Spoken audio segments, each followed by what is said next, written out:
Hello, kindred spirits. So today we are continuing on with part 2 of draping a 1898 shirtwaist.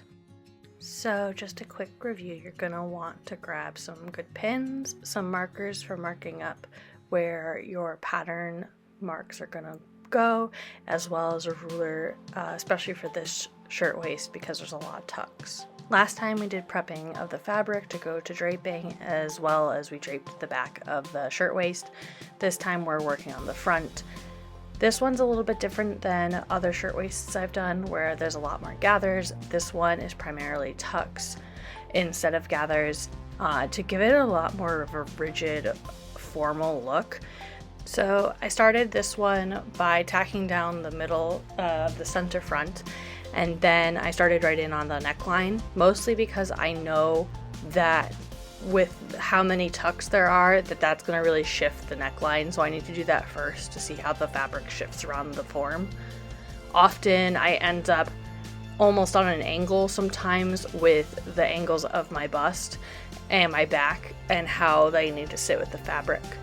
So what I mean by angle is that usually when you cut a piece, it's along the grain line. And with how I end up draping, often the grain line is sitting on center front, and then the shoulder and neckline often end up being on almost the bias because of the angles of how everything needs to sit to get a smooth look.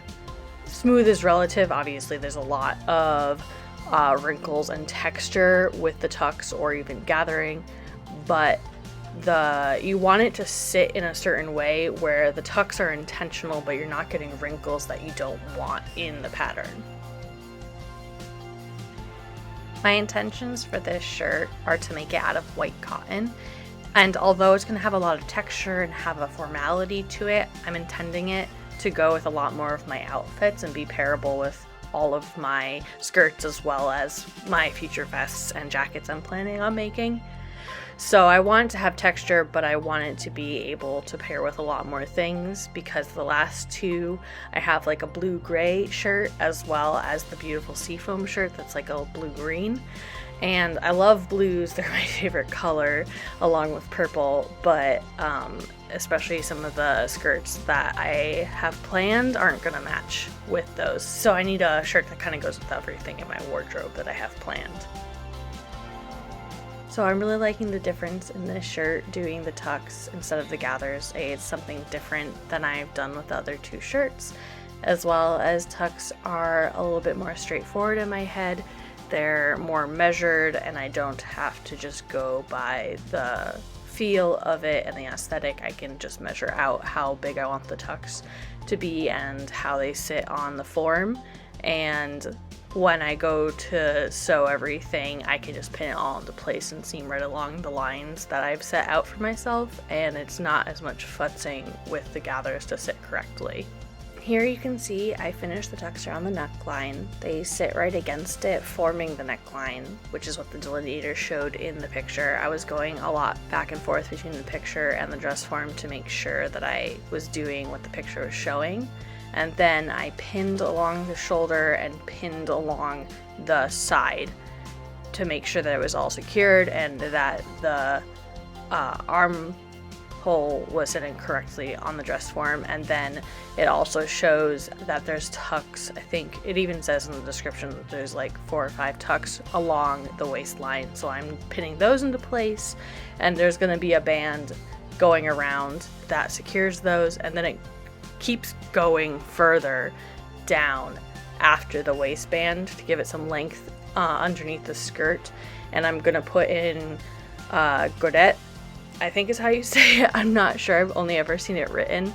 They're not, I always want to say a gore, but that's not exactly what they are. But it's just so that they have more room to sit over my body and I have movement room and nothing's catching or feeling too tight. Here I'm also pinning in fabric to show how big the gaps need to be. They actually ended up being very similar to the back gaps, so I just ended up doing one smaller and one bigger gap and having them be the same in the front as they are in the back to give it the same swing movement. It's also just easier to pattern, so I don't have a bunch of pattern pieces that are the small little godettes that have to go in. So that makes it a lot easier when I go back to sew everything together to match everything up. And then I have to mark everything out. So I mark the bottom line, I mark the neckline, the arm's eye, the center front, and also where the tucks are hitting the fabric and the tucks themselves, so that I know where I have them sitting on the fabric, as well as how big the tucks are, and I just have to line everything up and repin it when I go to the actual fabric, which will make it much easier than me having to measure everything out again after I'm going to the fabric, which would be a pain in the butt because I spent so much time measuring it while I was on the dress form. I don't want to have to do it again, so I mark everything really, really well and make sure that I have everything clear so that I'm not having to figure out again what I did. I also, as you can see, mark the waistline as well, which will help me line everything up when I'm taking the separate pieces to the paper and making sure that everything is trued up.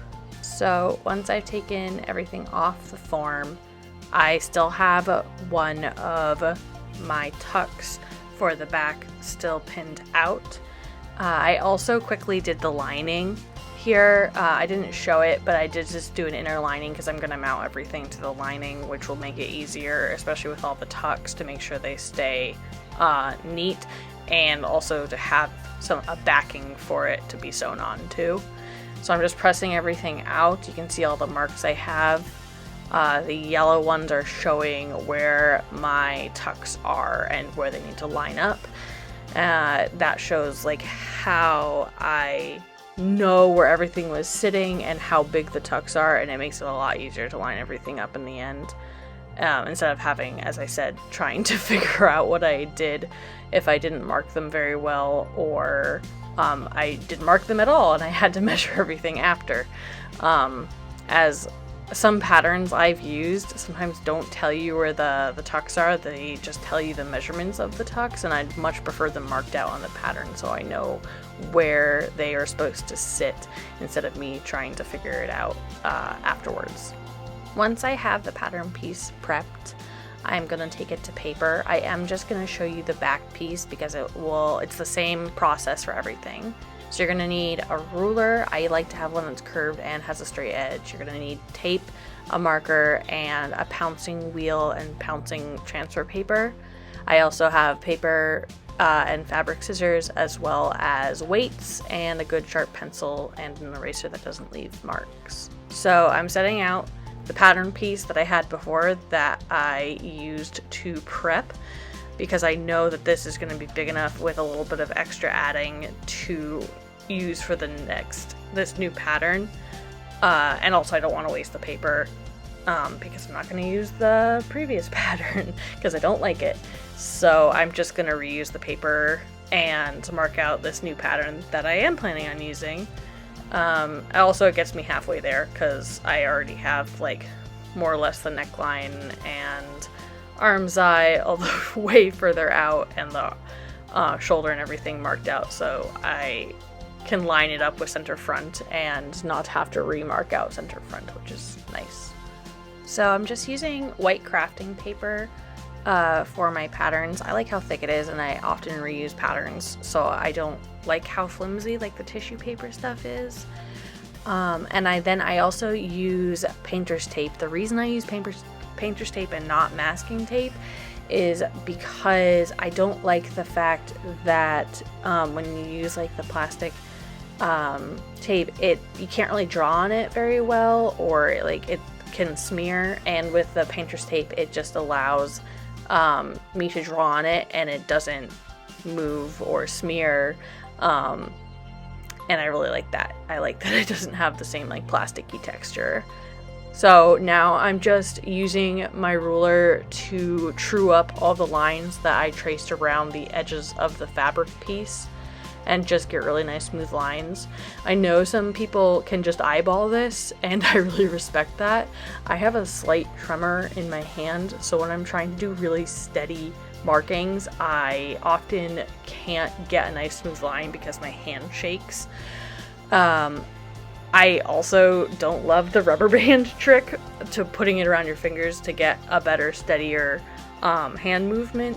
It's just very uncomfortable for me, and a ruler is easy to use, so I just use the ruler.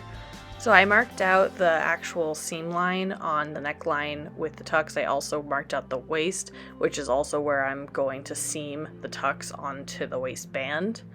Especially with the neckline, I want to know where the seam line is because the tucks sit higher than the actual neckline, but the seam line, it showed on the Delineator pattern, it was sewed right up at the neckline, as well as about an inch, maybe 3/8 of an inch below the actual neckline. So it had two areas of seam so that the tucks lay completely flat around the neck. So I just wanted to mark that out where that was. So I'm not having to measure out. As I said, I like to have everything marked out so there's no guessing. Also because I get distracted easily and I often end up coming back to a pattern a few weeks later when I've finished a different project because I got distracted. So I'm just going over my lines here. I did everything in pencil, but you couldn't really see it, so I marked everything out for you guys to see in Sharpie. So I'll do the same thing with the rest of the pieces of the pattern and then make sure they all match up to one another. And that's basically how you true up a pattern. But that is the pattern done, and I'm excited to make the shirt and be able to wear it. I know that wasn't a comprehensive explanation of how to make a pattern, but I hope that was at least a starting point and hopefully an inspiration for you to get started on making your own patterns, maybe, as well as to see that it isn't that hard or scary. And until next time, happy sewing, my friends.